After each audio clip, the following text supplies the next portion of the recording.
Okay, this is the first installment in GIS 200 about class projects. And we'll explain the whole process and what it is and go over it all in its entirety and provide you a little more detailed example of what the proposal phase of these projects are in the GIS classes here at NOVA. And you can then um, begin that process of writing your actual proposal and preparing yourself for learning the various steps and acquiring the various skills that you will need to um, complete your project by the end of the semester. And yes, we are doing the project on flying squirrels, so don't ask to do something else. First, let's talk about the proposal. The proposals for our purposes should be short. That means less than one page, double spaced, size 12 times New Roman font or similar font. And here's why. Lengthier proposals are more appropriate in a lot of circumstances, but the point of the proposal in these projects is to make sure everyone understands what we expect from them as far as what they're doing, that they've understood that information we've conveyed, and that they have chosen a path that ultimately we feel comfortable you can complete. And we don't need an overwhelming volume of information to make that decision. We just need a few things. And so here are the components that you should be thinking about including in your proposal. Number one, um, we need some information as to why this particular GIS question matters. Okay. Second, you need to ask a question that's not easily answered outside of a GIS. The point of GIS is to solve problems that you can't solve otherwise. And so that's one of the reasons why, we do this stuff. And so it has to be a question you can't answer outside of a GIS. Um, we want a very general description of how you plan to answer the question. Think big picture, big concepts, not super detailed methods. Um, we need to know what data that you have or will plan to use. Um, and last, we need to know what you expect to figure out from your analysis. What's that final project going to be? What's it going to explain? How are you going to use that to answer the question?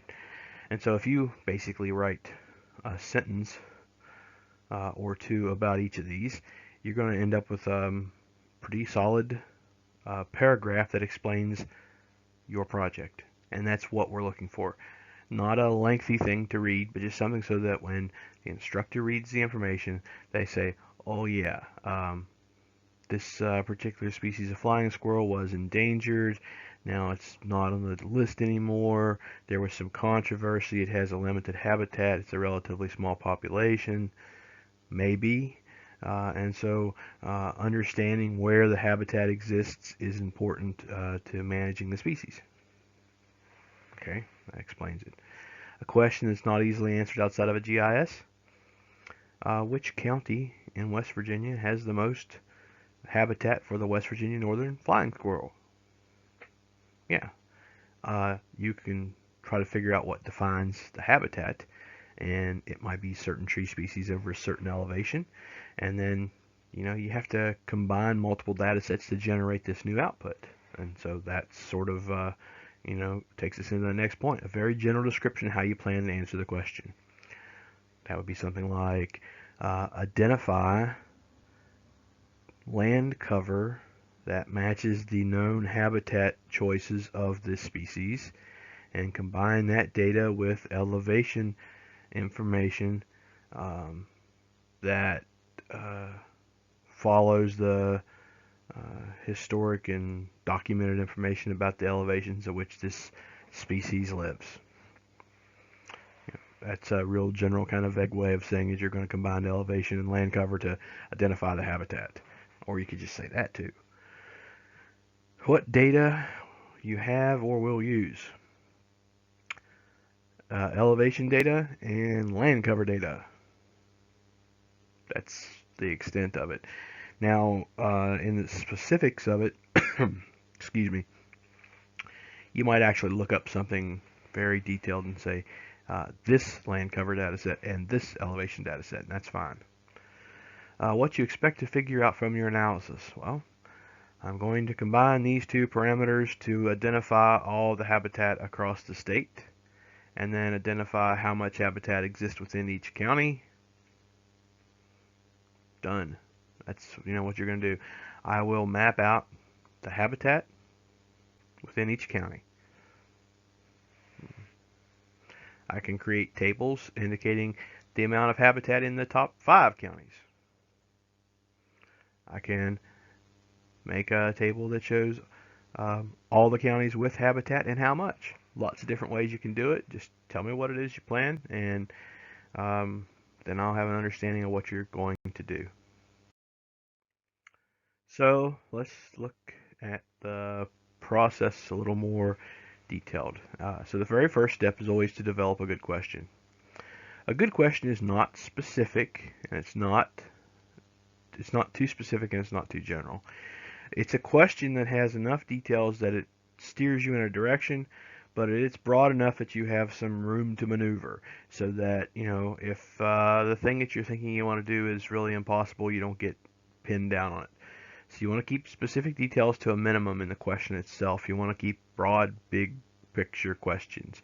How much flying squirrel habitat is there in West Virginia? Which county has the most flying squirrel habitat? How much flying squirrel habitat is in state parks? How much flying squirrel habitat is in national forest? How much flying squirrel habitat is on public lands?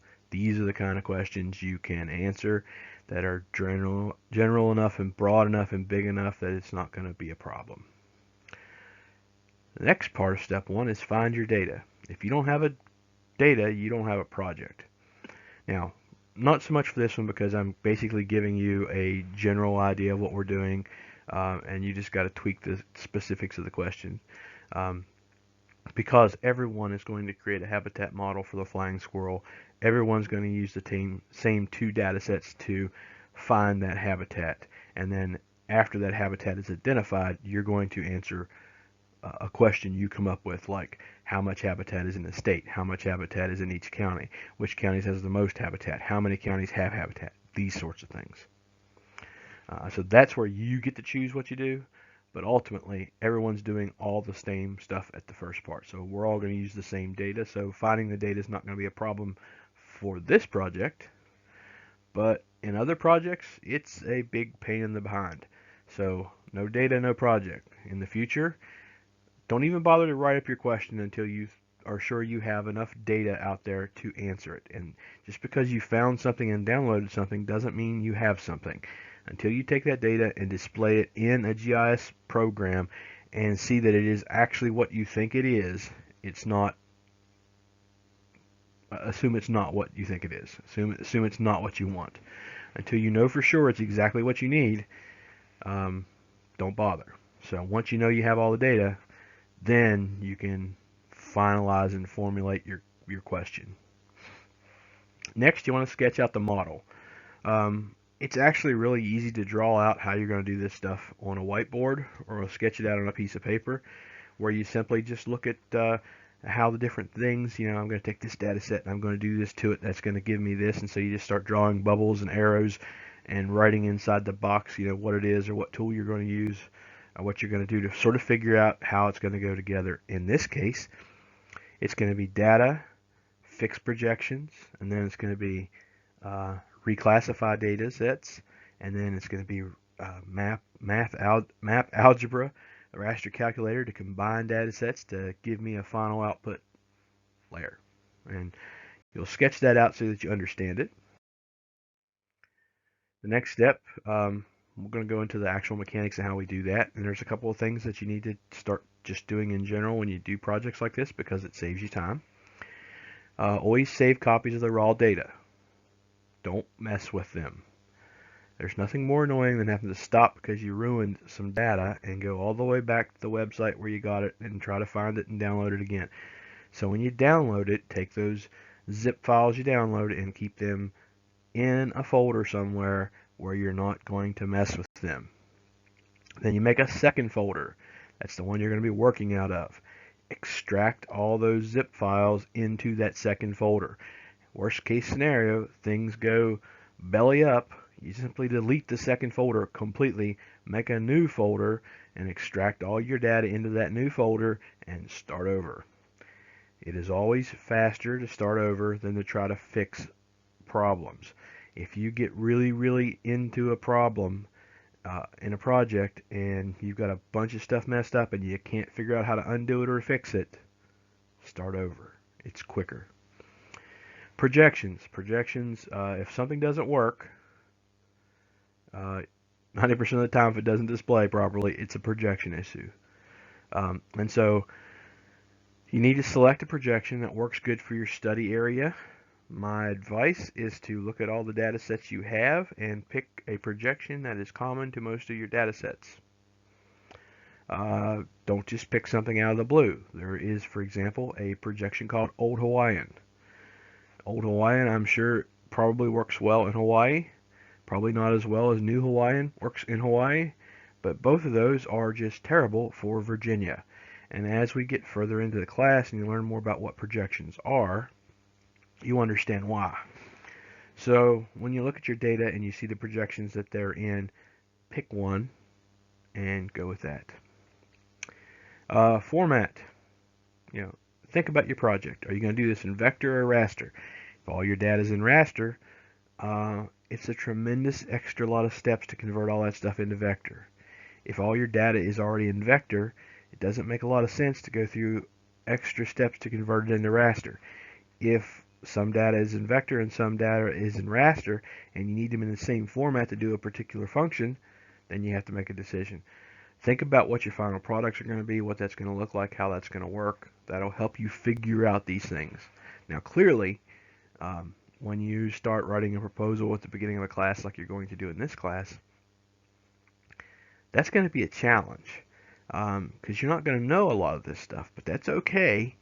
And that's why we're giving you a lot of this stuff, because we want to walk you through the process so that when you do your next project, you'll understand how to do this more efficiently.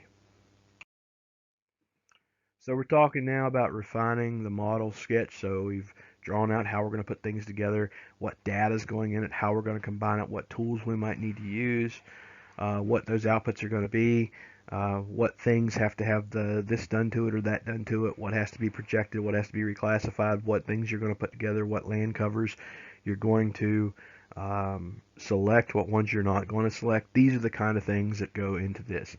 Again, this is all stuff that you're going to do sort of in a notepad, on a whiteboard, in your head before you proceed with the process of trying to model something out.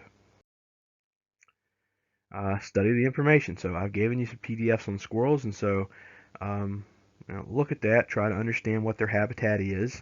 There's information in there that tells you about elevation, tells you about tree species and land cover. Look at the land cover data sets and see what stuff is there that you think sounds like what the papers say the squirrels like, and then those are the ones that you would select. You also need to sort of make up a scenario, some sort of a background story for why you're doing the project. Because I don't want this to be, and this is my class project, and so for my class project, no, that's not what you want. You want to come up with some sort of imaginary scenario that's not too far-fetched as to why you're doing something. And an example would be you're a GIS professional, freelancer, and the Nat Geo channel plans to do a new TV show on endangered flying squirrels, because why not? Flying squirrels are adorable. They're practically the lemurs of the arboreal forest. So they're planning on looking at this northern West Virginia flying squirrel, and they want to figure out what are the best 3 counties in the state to where they can go and set up their production office to try to go out and get footage of these little squirrel communities and stuff, so that they can talk about it and make a movie or a show or something. And so before they can do that, they need to know what counties have the most habitat and where that habitat is in the county. So you need to have a map of all the habitat and then tell them which counties have the most. that's simple enough. It's easy enough. It's straightforward. It's not too much detail. Um, where are you going to get the data for this? Elevation, the individual counties, the land use and land cover, all that can be found from the West Virginia GIS Tech Center. That's where we're going to get the data from. That's the stuff that you're going to use. Now, maybe your question's a little bit differently. Maybe your scenario is you want to take a Boy Scout troop or a Cub Scout troop or a Girl Scout troop, or maybe you don't want to use gender labels and you're just going to take a Scout troop. I don't care. Whatever it's going to be, you're going to take someone out into the mountains to look for flying squirrels, and so they say, where should we go? And so you want to identify the county with the most. Or maybe um, um, your scenario might be something far-fetched, like recently at a Sierra Club after-hours bar meeting, while sitting around the table and enjoying an adult beverage, the conversation switched to the limited habitat of the northern West Virginia flying squirrel, and an argument ensued as to um, just how limited the habitat was. And some people argued that there was almost no habitat left, and other people said, well, it looks like there's no habitat left, but there's actually quite a lot. And so the table come to the conclusion that it was sort of important to know just how many acres of habitat there was for this species. And so, to settle the argument, you set about to identify how much flying squirrel habitat there was in West Virginia. How much northern West Virginia flying squirrel habitat there was in West Virginia. Um, and so that would be the kind of a fictitious scenario you could come up with. Basically, once you have done that and you know what you're doing, then you can sort of write out your proposal. Now, your proposal doesn't have to be perfect. Generally, what will happen is they get graded, and you'll get comments and feedback. And if there's something that you've got wrong, incorrect, missing, what have you, in the comments, your instructor will tell you things like, um, you don't actually need a counties layer for what you're going to do, or hey, you need a counties layer in order to do this. You need to add that into your data list. Or when you're talking about your data and you're saying you're only going to use these two sources, you actually need a third one because you need the counties, or you don't. Whatever it is, that's what you get the feedback and you fix it. Generally speaking, the points for the proposal work like this.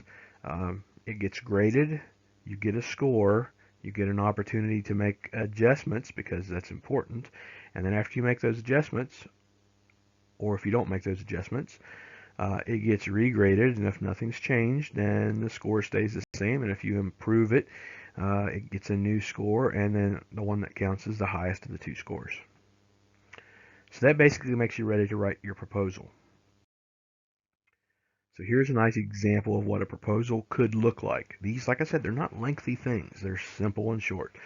The northern West Virginia flying squirrel was once considered at risk for extinction, period. Its numbers seem to have rebounded.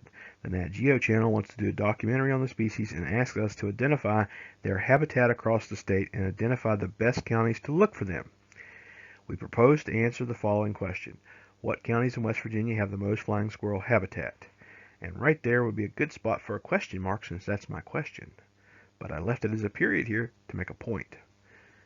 If it's a question, end it with a question mark because that's one of the things we look for is your question. And not having it is an issue. To do so, we will model their habitat from elevation and land cover data, making maps of their habitat and the total area by county. Thus, Nat Geo will have maps of habitat in the 3 counties with the most habitat. And that would be exactly what we're doing. What will my final products be? Well, obviously I'm going to make a habitat map. I'm going to then do some calculations and figure out how much habitat's in each county. I'm going to pick out those 3 counties with the most. I could make 4 maps would be really nice for this. I could also end up making 6 maps too. I can make a map showing the elevation data. I can make a map showing the land cover data. I can make a map that shows habitat after I combine those two, and then I can make maps of County 1, County 2, and County 3. Now, do I have to make 6 maps? No. How many do I have to make? Well, you need at least one. In this scenario, I could make one map of all the habitat and highlight the 3 counties with the most. Yeah. I'd probably also need to make a table that showed how much was in each of those counties and some similar type things. But all in all, none of that really has to be spelled out in the proposal.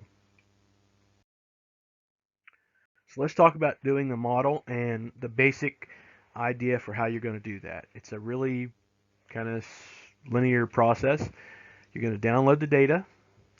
You're going to copy or extract all that data from those zip files that's downloaded. And if it's not in zip files, if it's downloaded in just regular usable format, you'll copy it and paste it in the second folder. But most of the time it's in zip folders. So you'll extract it into a second folder. That's the one you're going to work from.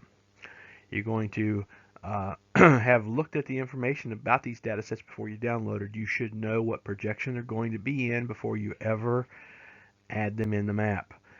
So basically what you'll do next is open up an ArcMap document, and in that empty blank document you're going to set the projection to the projection you choose for this project, which is likely going to be one of the two projections of your data sets. Next in the process is to fix any data problems. What do I mean by fix any data problems? The two data sets that we're going to use in this class, one of them has a missing spatial reference. This is a common occurrence. This means the data set lacks some necessary information to be properly displayed, in which case you have to use a certain tool. This tool is called the Define Projection tool. The Define Projection tool is used when a label of a projected coordinate system is missing or incorrect. So in this case, there's part of it missing. So what do? We use the tool to label it correctly. We label it what it is, not what we want it to be, but what it actually is. So if when we go to download the data and we're looking on the Tech Center's website and it says this data is in UTM NAD 83 Zone 17 North, and we add it into the map document and it shows up that their spatial reference is missing and it can't be displayed, or it can be displayed but it can't be projected, we use the Define Projection tool to then define it as what we know it is based on what the website said it was supposed to be where we downloaded it. We add in all of our other data sets if they're in different projections, like for example if one's in NAD 27 UTM Zone 17 North, and one's in NAD 83 UTM Zone 17 North. We have to make them in the same projection. And so whatever you chose for your map document, say you chose NAD 83, then you have to take the NAD 27 one and change it. And to do that using the Project tool. Different tool, does a different thing, gives you a new data set in a different projection, and then that would be the one you would use. Ultimately, after you've fixed all the problems, you're going to combine the data in sort of a draft configuration. You're going to basically run through your model like your hair is on fire. If you don't have hair, you're going to run through the model like your scalp's on fire. If you don't have a scalp, you probably are in the hospital. And you may not have access to the internet, so doing the model might be a problem. But for everyone else, you're just going to wing into it like you know what you're doing, even if you don't. And you're going to try to combine these data layers based on what we learn in class and what we talk about, following the instruction that will come in following videos. Remember, this is just an overview. This is how you're going to do it. In different videos to come, lectures, you will then say, okay, yeah, I'll do this part, and then this part, and then this part until you're done. If problems come up, you got to learn how to troubleshoot and fix things, and so that could happen. But once you've kind of winged it and put your model together and got an output that looks like what it's supposed to, you're going to go about that process of making your draft model number 2. And basically what happens is, in order to do this, you're going to sketch an outline of what you did that worked when you made the model, and the things that didn't work or that were dead ends or that just didn't play right. You're going to throw all that stuff away. It's not what you need. So you're going to sketch out how you plan to do it, what was useful. This gets you to the point of doing your final model, and the final model is simply going back and redoing what you just did. And what you're going to do is start by having another brand new empty folder. You're going to copy all that raw data that you had in those zip files. You're going to extract it into this new folder. You're going to open up a brand new blank map You know what projection you're going to set because you've already figured that out. So you're going to go ahead and do that. You're going to add the data. You already know what you have to do to that data to make it work, what you have to fix as far as projections and things like that. You'll do those steps and generate new data for that, all stored in that new folder.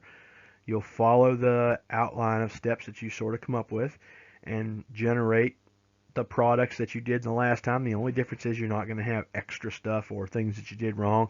It's all going to come out neat and clean and simple. It's all going to be in one folder.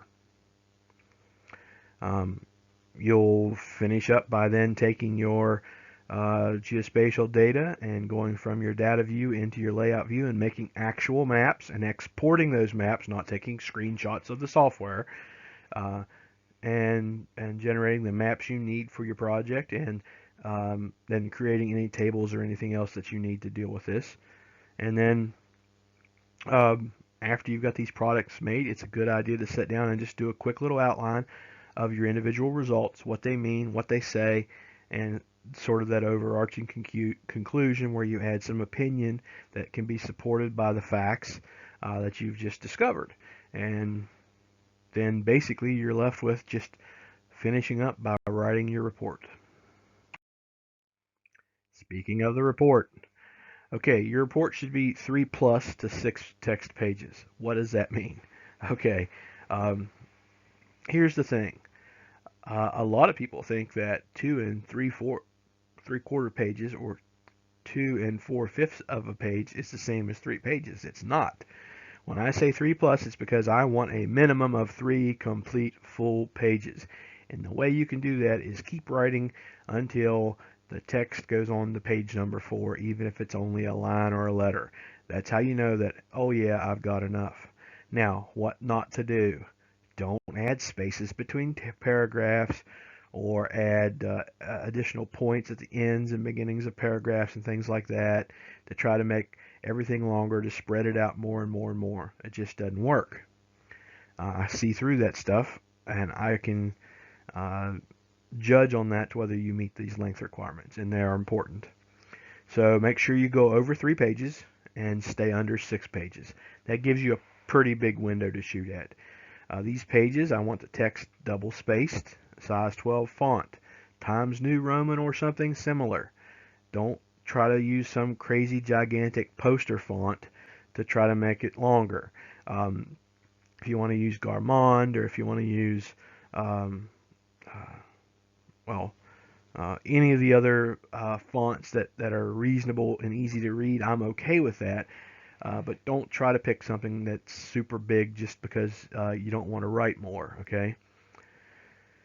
Next, do not come in under the minimum of 3 plus pages.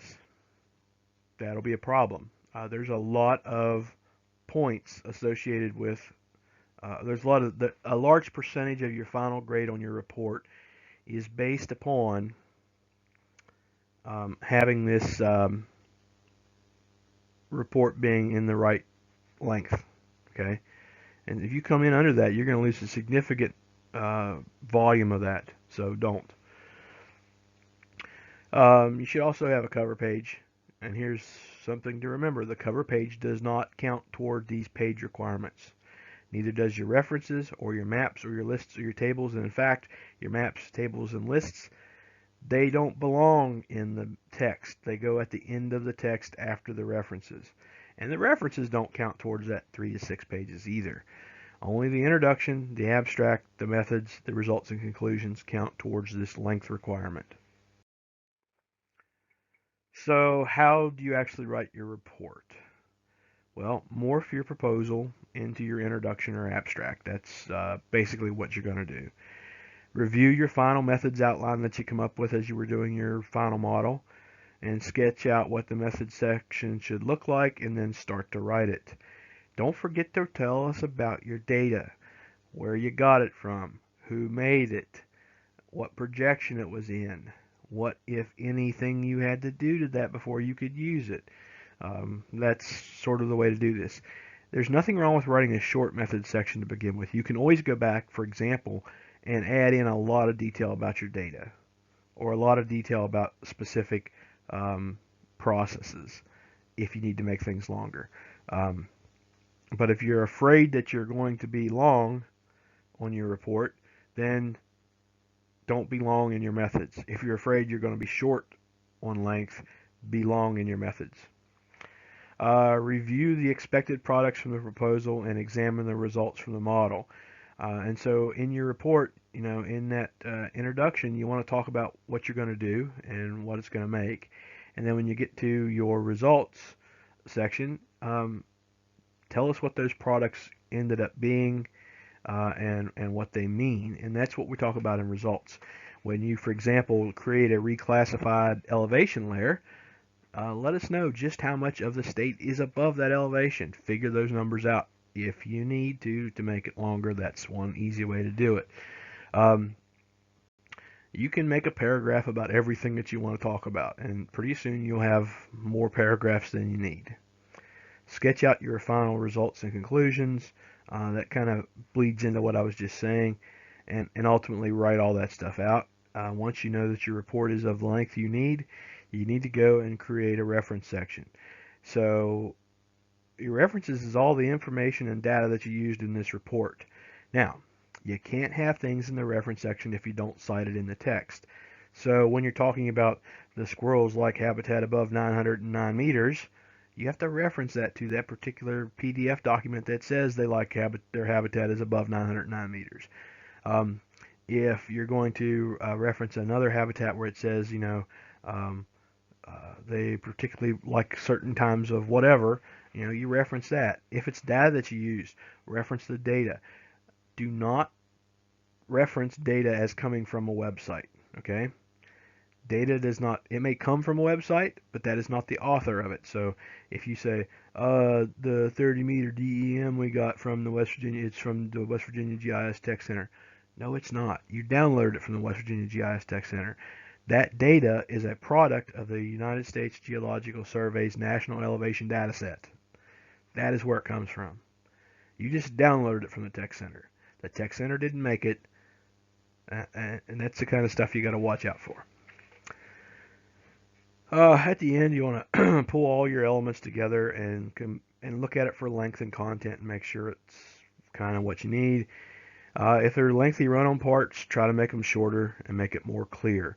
If it's too short, the first thing you want to do is look at lengthening your results.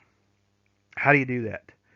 Well, let me back up just a second. First, you want to lengthen the results. Second, you want to lengthen the methods.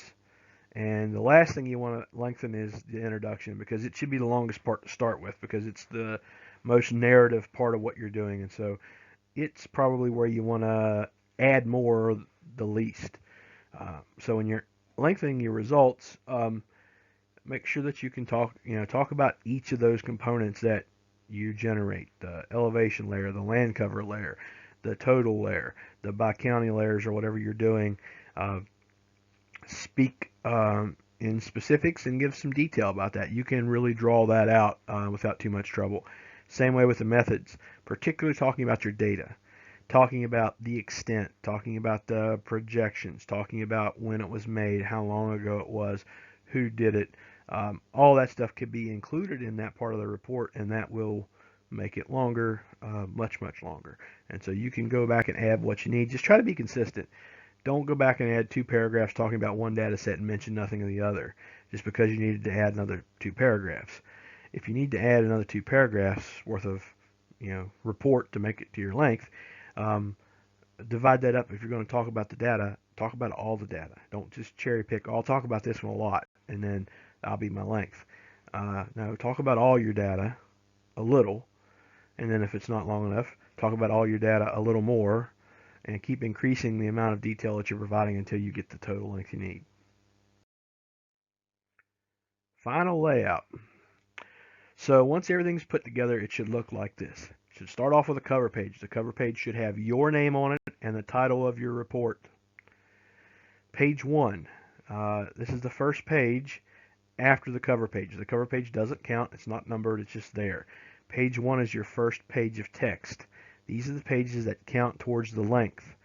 Over the next few pages, you'll include all this other stuff. And in general, it's going to look kind of like this. Your introduction, maybe 2 to 4 paragraphs. Make sure you don't forget to tuck in your GIS question. Somewhere in there, you need to, after you explain why this matters, talking about squirrels and what he or she needs, and then of course I've got a note here on my slides about questioning whether squirrels have assigned genders or whether we should just call them squirrels. I think probably just squirrels. Um, anyway, that introduction is your storytelling component of what you're going to do. And so that can have some length to it, and then that will follow up with your method section.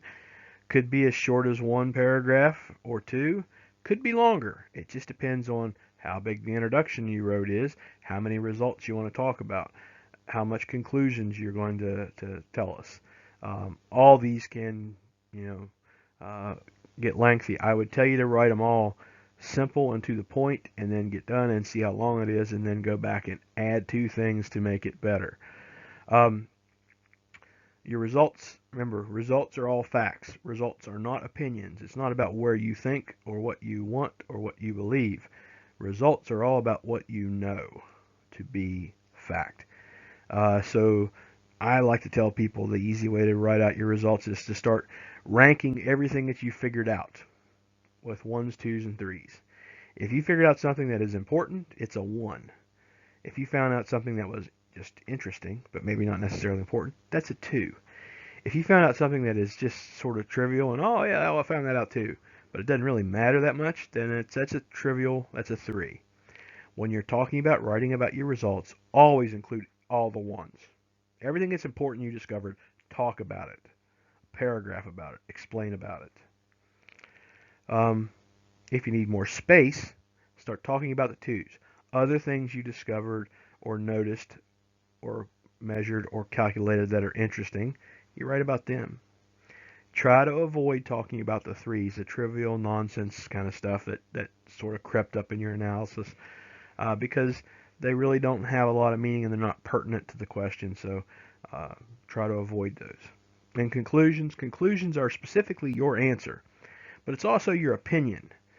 This is an opportunity for you to take that step, that leap, if you will, to go from the data says this, and then you can make some comments about it that are not necessarily things that you directly pulled from your information, but they have to be opinions that you can support by your information. In general, it's probably best with your conclusions to stick to the facts, but in some analysis, um, it requires analysis. It requires the skill of an analyst to interpret what things mean, in which case you can begin to lean towards the realm of opinions, and you just need to make sure that you're clear what is opinion and what's not, and make sure that those opinions are supported and defendable by the facts. After those text pages, the next thing that you want to add is your reference section. And then after that reference page, you're going to add your tables and your figures, your maps, what have you. Do not add tables and maps or lists or any of that kind of stuff inside the text. All that stuff belongs at the back. When you're in the text part of your document and you're talking about a map, and just put a little set of parentheses, and inside those parentheses write C map 1. If you're talking about the second map, it's C map 2. Um, that will indicate to the reader to then go to the back of the report and look for that specific map to understand what you're talking about. Same way with lists or tables or things like that. Tell me to see table 1. I'll go back to the back and look for table 1. If you tell me to look for a table or a map, make sure you put it at the back. If you put it at the back, make sure somewhere you tell me to read it. Otherwise, I'm not going to grade it. And so when I'm looking at the quality of your maps and stuff, and you have this wonderful elaborate map, but nowhere in your report does it ever say C map 1, it's the same as if it's not there. If in reading your report it didn't make me go look for that map, um, it's like it's not there. So let's talk a little bit about the scoring rubric so you have some idea of how this works. In general, it goes like this. This rubric is based off of possible um, of the percent of possible points. From semester to semester, there's always the possibility that we change up things, and one semester a final project might be worth 200 points, the next semester it might be worth 250. And rather than redo this or have incorrect numbers, this is just a percentage breakdown of whatever that report's worth. This is how those points will be divided up on a percentage basis. First off, within the required length, this could count for 20% of that total point load. And basically it goes like this. I'm looking for the correct length. I'm looking for something that is well written. By well written, I mean, is it got pretty decent grammar? And notice that my sentence, is it got pretty decent grammar, is horrible grammar. So don't write like that. Write in a good written English and make sure that what you're writing and what you're saying is not only grammatically correct, but it's also logical and makes sense. If you do that and you're over the minimum and under the maximum and you hand in a reasonably well written document that reads well and makes sense, you'll get 20% of whatever that total point value is. Introduction is also, it's worth a maximum of 10%. And what we're looking for here is that your introduction makes the case for why the project matters. It asks a clearly punctuated question. And I've got a hint here. That means it has a question mark at the end of the sentence. And it provides an overview of the project. So what should the introduction do? It should tell me why it matters, ask a question, and in the most general sense, explain how we're going to sort of solve that, which will transition neatly into our methods because you're saying, I'm going to do this, and this would be something very much like combine elevation and land cover data to identify habitat. That's that's an overview of the intent of the project. Okay, and then that would be counted for a maximum of 10%. That would then transition into the methods. The methods count for 10%, and this is what you should have there. You should describe the methods that are used, not specific steps, but in a general sense. I don't want you to say things like, next I used the reclassify tool to, no. You want to avoid calling out specific tools because specific tools are specific to specific software, and a method section should be universal. It should be what information an individual would need to do this project again, even if they don't have access to the software you used. So how would you describe that? Well, instead of saying we use the reclass tool, you would start out with one of your data sets and follow it through to the point where it would meet the second data set. So let's say you start off with the land cover. You would say something like you downloaded the land cover data set and identified the individual land cover classes that were suitable for flying squirrel habitat. And from the list of potential ones you selected, and then give me, list them out there, the different land covers that you thought were suitable for habitat, and you reclassified the land cover data set so all those appropriate land covers had a value of 1 and all other land covers had a value of 0. That's, a pretty basic, straightforward thing. Then you could go on to the other data set and talk about how you started off with the elevation data set and reclassified the elevation data set into two categories, one being elevations below 900 feet, one being, or 909 feet, one being elevations above 909 feet, so that you could, and you classified those into ones and zeros, ones being above 900, zeros being below.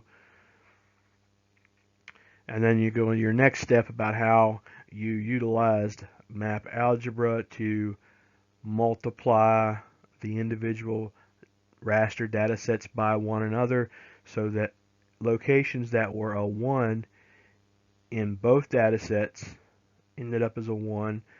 Locations that were a 0 in either data set ended up as a 0. Locations where only one of the criteria was met ended up as a 0 or no data. And you can kind of explain how those sort of work through. and then ultimately what that means, it generates a raster data set of ones and zeros, one being habitat, zeros not being habitat. And you can then go on from there with whatever else you have to do.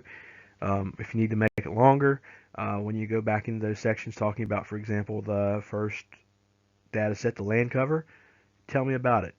When was it made? Who made it? What's the spatial resolution of it? What's the extent? Anything that you can describe about that, you can add in there to make that. Now, once you do that, you want to add and describe those same parameters about the other data sets as well. All right, results and conclusions, maximum of 10%. This is where we describe the various outputs of the modeling process, discuss any and all maps, tables, and figures you include at the end of the report, and answer the question, avoid opinions in the results, use opinions judiciously in the conclusions. You can combine this into one section, but if you do that, you probably want to make the very last paragraph your conclusions and start off with something real obvious like in conclusion, and then go through the rest of that paragraph to do this. But just be clear and remember that results are going to describe the output you made, and conclusions are going to be the interpretation of that to answer a question. And so if you look at that that way, the results and conclusions are really simple and easy to write. And again, 10%. I'm going to skip over maps, tables, and figures and go down to references first. References are a maximum 10%, and here's what my expectation is. I want you to make a good faith effort to format references in a reasonable way. They should make it clear who made, developed, or authored the information in question. A website you download data from is not an author, okay? If I get a reference that says, this elevation data comes from the West Virginia GIS Tech Center, no, that's not a reference. That's giving me a web link of where I can go find it. I need that web link included there, but that doesn't tell me who authored that. That's not properly attributed. It should tell me where that data comes from, as in who made it, and the Tech Center did not make it. So, who is the author of the PDF? Okay, it may be a person, and you may not be able to find who that person is, in which case it comes from an agency. What agency developed it? List that as the author. So, year of publication, the author, and where I can find it are some good sort of generic things that you look for in references. You may or may not receive additional information on how to reference items relative to this class, and that kind of falls back to this. If you make a decent effort to reference the data so that I could then use that in theory to find it, you should be okay and get the 10%. Last is your maps, tables, and figures. I'll lump them all together. This accounts for a maximum of 40% of the total grade on your report. And what we're going to grade this based on is the overall appearance, design, layout, content, and understandability and format of your maps, tables, and figures. In other words, if they look good, if the design of the map makes sense, if the layout is such that it's clear, if the content is obvious and makes sense, if I can look at your maps and ascertain the information that I need from that, if you format your tables and your maps reasonably, if you have things like legends and scale bars and stuff like that included in your maps, if you don't just draw a bunch of boxes and fill it up with numbers to make a table, if you take the time to make a table look the way a table should look, all these things matter. It's about it looking right, about it reading right, it's about it having the right information. If you do all that, you get all the 40%. The further you stray away from it, the less. So this is not one of those rubrics where I tell you that I'm looking for these 10 things that you can check off a box. I'm just going to tell you in the just general sense, this is what we're looking for and what we're grading on in this. And so, make sure it's the right length. Make sure you have an introduction that makes the cases it needs to make and has the questions it needs to ask.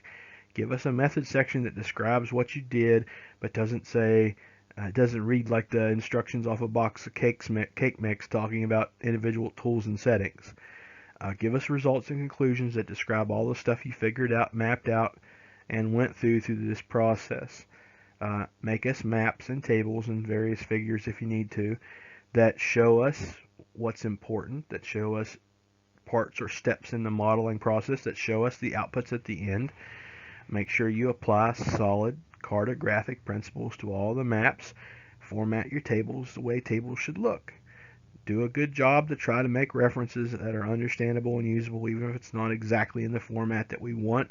If it meets that purpose and is reasonably well, then you're good. You do all these things, you'll do relatively well on this report.